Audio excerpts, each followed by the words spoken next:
Recientemente estaba leyendo un artículo acerca del lujo discreto.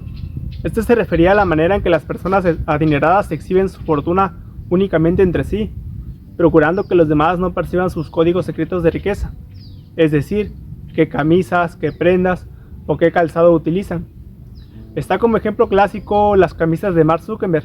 Había muchos que pensaban que eran simples camisas de Walmart, cuando en realidad pertenecía a una marca sumamente costosa. En dicho artículo señalaba que de hecho uno de los mayores lujos de la clase alta es disponer de tiempo libre de calidad, lo cual significa que su ocio no solo podía ampliarse para descansar del trabajo, sino que era más intenso que el de la mayoría, ya que al no estar pendientes de las redes sociales ni atender otras obligaciones, podían permitirse tener la mente completamente despejada durante sus largos periodos de descanso. Este dato por sí mismo no me sorprendió demasiado, hasta que descubrí otra información al investigar sobre este peculiar lujo que es poseer tiempo libre, porque al parecer el tiempo, más que ciertos bolsos de lujo o artículos de colección, es uno de los lujos definitivos a los que puede acceder la gente.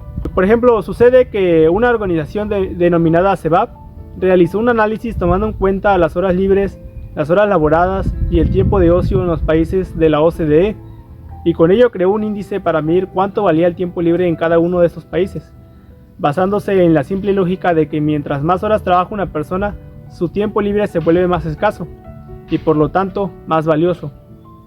En este índice, un país como Japón, reconocido mundialmente por su extendida cultura laboral y el síndrome de desgaste profesional, presentaba un índice de 3.31, mientras que México tenía uno de 15.79. Es decir, considerando cuánto les pagan y cuánto trabajan en Japón, según esta ecuación simple de que a más horas de trabajo el tiempo libre es más escaso y en consecuencia más lujoso, puede decirse que en México el tiempo libre es relativamente 5 veces más lujoso que en Japón. Por ejemplo, en Japón se necesita trabajar 2068 horas para alcanzar el salario base anual de la OCDE, mientras que en México se requieren 7126 horas para lograrlo. Todo esto se explica fácilmente con el dato de que en México es el país que más horas trabaja de la OCDE y al mismo tiempo uno de los medios productivos. De hecho, lamentablemente México, Costa Rica y Colombia se encuentran en la parte más baja de este índice del costo de tiempo libre.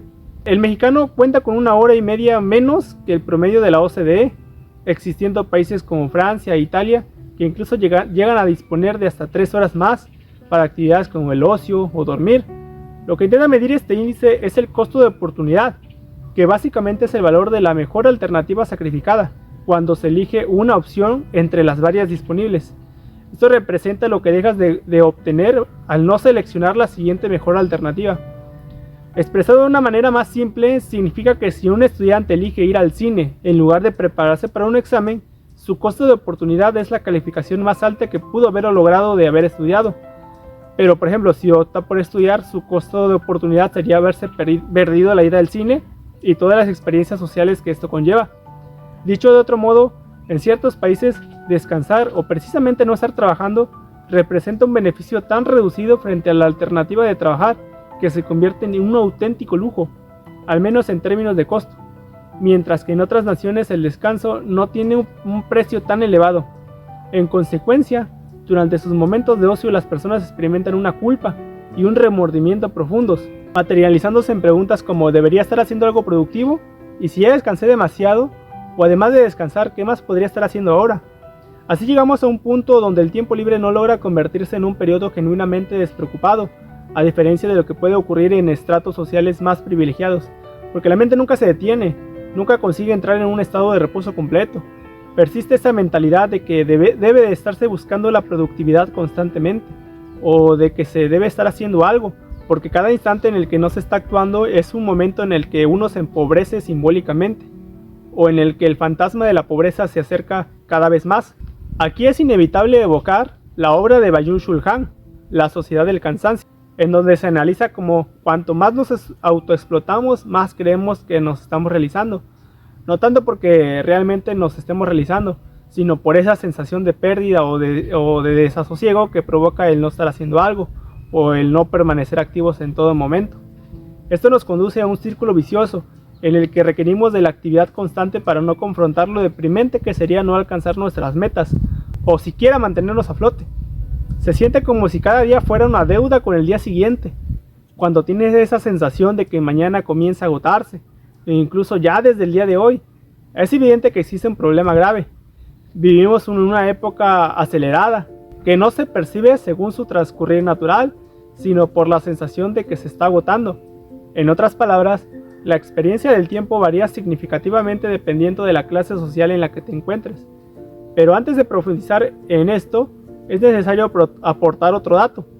De acuerdo con el Instituto Mexicano para la Competitividad, aunque la jornada semanal promedio es de 43 horas, un 27% de los trabajadores mexicanos labora más de 48 horas a la semana. Sí, al menos para ese 27% de los trabajadores ni siquiera estamos hablando de que se respete el límite legal de 48 horas. Trabajan mucho más que eso. Como resultado, el tiempo libre o espacios para ser humano simplemente para existir o para cubrir aspectos básicos como el sueño o la alimentación, el aseo o el entretenimiento resulta prácticamente inexistente. Es la verdadera encarnación de vivir para trabajar y no de trabajar para vivir. Aquí es donde se desmonta en gran medida esa lógica que algunos sostienen que mucha gente es pobre porque quiere, por falta de esfuerzo, o por gastarse su dinero en las discotecas. Algunos le llaman que por huevones. Aunque sí, hay casos particulares, eso no se niega.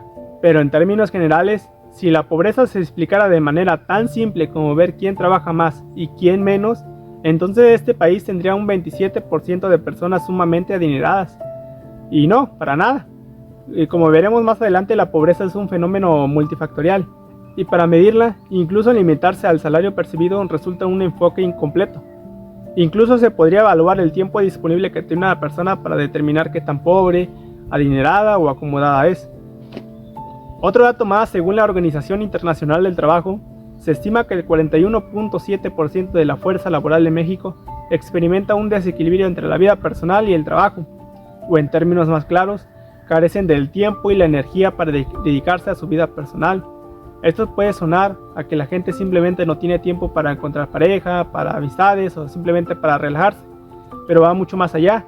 También implica poder ir al médico, atenderse, realizar estudios, hacer ejercicio, leer, mucho más.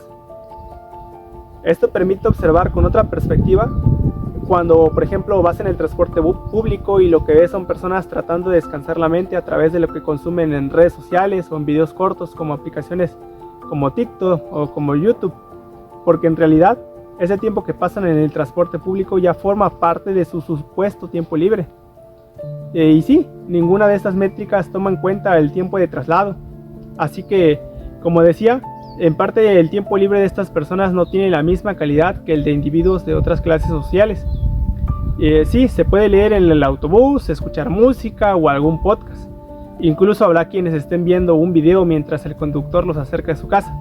Pero pues más allá de esto, no se puede hacer gran cosa. Hasta el momento en que uno se queda dormido en el transporte, la calidad de descanso no es la misma. Porque vas incómodo, vas torcido o a veces ni siquiera vas sentado. E incluso cuando vas sentado, tu mente no termina de relajarse, porque se sabe que pues no te puedes quedar ahí. Se sabe que en algún momento tendrás que bajarte y quizás tomar otro camión o caminar a tu casa. Algunos le llamamos un superpoder a eso de despertarnos exactamente en la parada que nos toca. Otros quizás lo llamarían ansiedad, pero ¿por qué es tan importante hablar de esto del tiempo libre? Porque se ha encontrado una nueva forma de entender el concepto de pobreza, la pobreza de tiempo. Según la metodología del Consejo de Evaluación de la Ciudad de México, se estima que el tiempo libre semanal de una persona entre 18 y 69 años debería ser de 44 horas. Sin embargo, muy pocos lo tienen.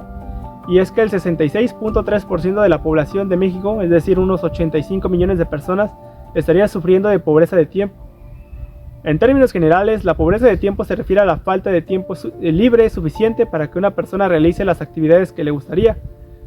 Esto abarca desde aspectos tan cotidianos como las actividades recreativas, tan fundamentales como el cuidado personal o tan revolucionarios como la participación ciudadana y política. Puede que a algunos esto les parezca trivial, pero como ya se ha señalado, el tiempo es dinero. Entonces, el dinero también es tiempo. Y cuando el tiempo escasea, incluso con cierta solvencia económica, se termina gastando más para suplir las carencias que genera esa falta de horas disponibles. Otro claro ejemplo es el auge de las aplicaciones de entrega de comida a domicilio, cuyo éxito evidencia que muchas personas están dispuestas a pagar un sobreprecio con tal de no invertir tiempo en trasladarse a un restaurante o a un local, a recoger su pedido. En el fondo, es frecuente observar a profesionales que por su escaso tiempo han dejado de cocinar o incluso de salir a comer, lo que fácilmente deriva en una alimentación de menor calidad y con menos control que la de quien sí puede ir al mercado, prepararse sus alimentos y comer en casa. Justamente esta es una imagen muy común en Ciudad de México y en otras urbes. Personas que van en el transporte público consumen algo comprado al paso mientras se desplazan apresuradamente de un lugar a otro. Esto además tiene costos que trascienden lo económico. Por ejemplo, muchos postergan la realización de estudios clínicos necesarios o incluso una consulta médica básica, hasta el punto de que algunos servicios de salud ya empiezan a ofrecer consultas nocturnas. Dentro de esta mentalidad de no puedo dejar de ser productivo, uno termina descuidando su bienestar con pensamientos como ya se me pasará mañana, iré después, total no me duele tanto, ahora es la peor época laboral, me checaré cuando termine, o incluso el autoengaño de pues no dormí en toda la semana, pero lo compenso el domingo durmiendo unas horas extra. Así se va perdiendo de manera gradual uno de los activos más valiosos, que el dinero a menudo no puede reponer por completo, que es la salud. Naturalmente esto genera un terreno fértil para que una persona permanezca en condiciones de precariedad, pues le resta tiempo para estudiar, para recibir orientación necesaria, como al lado de un asesor financiero, para seguir preparándose y esperar a un mejor ingreso, o al menos para planear y administrar sus recursos de manera informada. Y es que el tiempo no es solo minutos u horas, también es energía. Con frecuencia se critica al trabajador promedio por no leer, por no mantenerse al corriente, por no llegar a casa y dedicarse a tomar un curso avanzado de inglés o clases virtuales de finanzas. Pero basta con observar el transporte público a las 7 de la noche para ver a las personas que, incluso de pie, luchan contra el sueño. El traslado en sí es agotador, especialmente en recorridos largos, una realidad que sufren muchas ciudades en el país, donde es normal pasar más de una hora viajando entre el trabajo y el hogar. Un último dato al respecto: según un estudio de Visa, los latinoamericanos se pasan en promedio 92 minutos diarios en el transporte, lo que equivale a 25 días completos al año. Otras fuentes como la CEPAL elevan esta cifra a 140 minutos, es decir, más de 2 horas. No sé si ustedes también tengan una anécdota similar, pero por ejemplo mi abuelo me contaba que trabajó bastante toda su vida, lo que le dio mucho dinero para vivir bien, pero que tras descuidar su salud terminó gastando todos sus ahorros en tratar de recuperarla, quedando finalmente en un peor estado. Esta narración, que parece resonar como una memoria colectiva, la he escuchado en varias personas mayores, versiones similares, siempre con la misma moraleja: el descuido del bienestar en pos del trabajo termina pasando factura. Esto nos lleva de vuelta a lo que comentaba antes. Las clases sociales experimentan el tiempo de manera distinta, en gran parte porque el costo de oportunidad de su tiempo libre varía radicalmente. En los estratos más populares, desde la infancia se internaliza la idea de la prisa constante. Probablemente los traerá padres y abuelos siempre ocupados buscando en cómo rendir cada segundo. Esta sensación de no hay tiempo se traslada también al ámbito escolar y formativo. Cuando un joven comienza a fracasar en la escuela, es común escuchar: ¿para qué pierdes el tiempo? Mejor ponte a trabajar. O uno mismo repite que no hay momentos que perder, que cada día, cada mes o cada año que pasa es dinero que se escapa, por lo que hay que compensarlo trabajando. También es habitual la constante pregunta: ¿he logrado lo suficiente para mi edad?, sin considerar las diferencias entre los puntos de partida respecto a otros. En cambio, en los sectores medios que he conocido, aunque también exista cierta presión, la diferencia es palpable, incluso en el semblante. Hay menos signos de cansancio extremo, se logra descansar un poco más, o al menos lo suficiente, y el tiempo libre permite una desconexión más efectiva. En estos contextos, los hijos pueden tomarse varios años más para terminar sus estudios, incluso pasando por distintas universidades, porque como mencionábamos, el costo de oportunidad lo permite. Resulta más ventajoso tener un hijo con estudios completos a los 29 años que tenerlo trabajando por un salario mínimo desde los 20, pues esas sumas no representan un apoyo significativo para la economía familiar. Por ello, disponen del espacio temporal necesario para planificar y diseñar estrategias que les permitan conservar su posición de clase media, es decir, no se limitan a sobrevivir, sino que aspiran al progresar dentro de la escala social respecto a los estratos más altos. Aunque mi contacto directo ha sido limitado por lo que se difunde en medios y artículos, como en el que mencioné previamente, el tiempo libre es abundante, lo que permite abordar casi como pasatiempos lo que para otros constituyen proyectos vitales complejos, ya sea emprender un negocio, dedicarse temporalmente a la industria o involucrarse a una causa social. Así, de manera no irónica, aunque sí relativa, dada la multiplicidad de factores implicados, el tiempo libre como lo percibimos, como lo interpretamos y como lo experimentamos, revela mucho sobre nuestra posición dentro de la sociedad. Por eso aquí planteo lo siguiente: ¿cuánto tiempo libre poseen ustedes realmente? Y sobre todo, ¿qué calidad tiene ese tiempo? ¿Pueden librarse de esa sensación ligada al coste de oportunidad? ¿De que sería más provechoso estar trabajando que descansando? ¿O de que debería estar haciendo algo más útil? Esa presión sutil que devalúa cada instante de pausa. Si desean profundizar en el tema, pueden consultar todas las fuentes que revisé para este análisis. Están disponibles en la descripción. Una vez más, lo que queda claro es que la pobreza es un fenómeno intrincado, de naturaleza multifactorial, que no se resuelve con discursos simplistas, ni únicamente con motivación personal. Aclaro, no está mal contar con motivación, pero no basta. Una persona puede obtener un ingreso mayor que otra, pero al carecer casi por completo de tiempo libre, puede terminar viviendo en condiciones más precarias y con menos oportunidades de desarrollo a largo plazo. Así de contundente. Si bien hay aspectos que podemos modificar en nuestra cotidianidad mediante decisiones personales como mudarnos más cerca del trabajo o buscar empleos con mejor tiempo de traslado, siempre que exista la posibilidad, estos ajustes individuales tienen un alcance limitado. Nadie elige voluntariamente empleos con desplazamientos extenuantes por simple capricho. Los cambios más significativos, por lo tanto, deben depender de acciones a nivel gubernamental y de políticas públicas bien estructuradas, por lo que es crucial tener en cuenta estas dimensiones al discutir desigualdad y bienestar. Hasta aquí este análisis. Recuerden que nuestra interpretación de la pobreza y del tiempo frecuentemente está influida por lo que podríamos llamar la dictadura del tiempo. Ese sistema no escrito donde el mero acto de vivir, de existir con plenitud y sin prisa, se ha convertido en el lujo más inalcanzable para una inmensa mayoría.